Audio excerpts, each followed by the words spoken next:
How much would a child have to know before you started asking questions? Not guess and not imagine, but know. Welcome to Spirit Café Storytime. Today's story actually begins in England in the 1950s with two sisters named Joanna and Jacqueline Pollock. The girls were very close and loved by their family. But in 1957, tragedy struck. While walking to church with a friend, the sisters were hit by a car and killed. And their parents, John and Florence, were absolutely devastated. Like many grieving parents, they struggled to imagine life without their daughters. Then, about a year later, Florence became pregnant and she gave birth to twin girls named Jennifer and Jillian. And at first, nothing seemed unusual. As the twins grew older, their parents began noticing strange things, though. They seemed to recognize places that they had never visited before. And according to their father, when the family returned to a town the girls had never seen before, the girls were familiar with the area. They pointed out locations and landmarks as if they've already known them and been there. There were toys. Joanne and Jacqueline had favorite dolls before they died. Years later, when Jennifer and Jillian were given those exact same dolls, they reportedly referred to them by the names their older sisters had used. And the parents found this surprising because the twins had never been told the names of those dolls.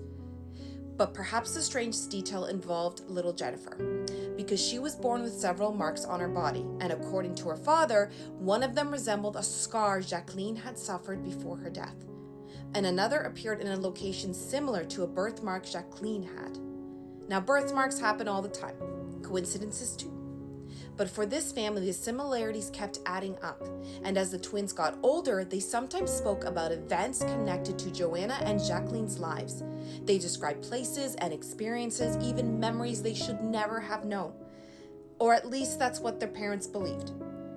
This is where the story gets absolutely fascinating, because people interpreted it very differently.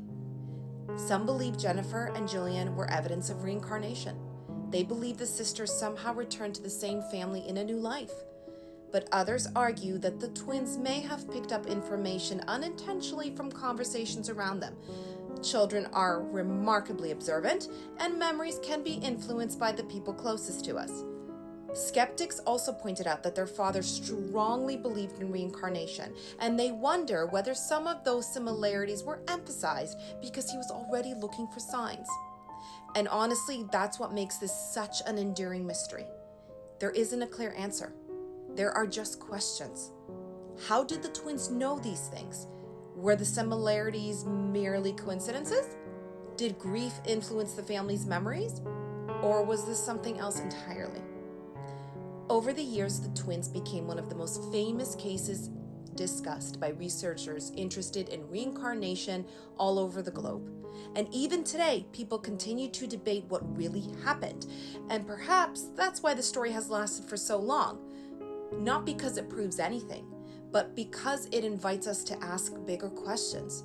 What makes us who we are? Can memories exist beyond a single lifetime? How much evidence would it take for you to change your mind? So, what do you think? Were the twins simply two remarkable children? Or does the story of the twins suggest something we still don't fully understand? Let us know down below, and until next time, this has been Spirit Cafe Session Storytime.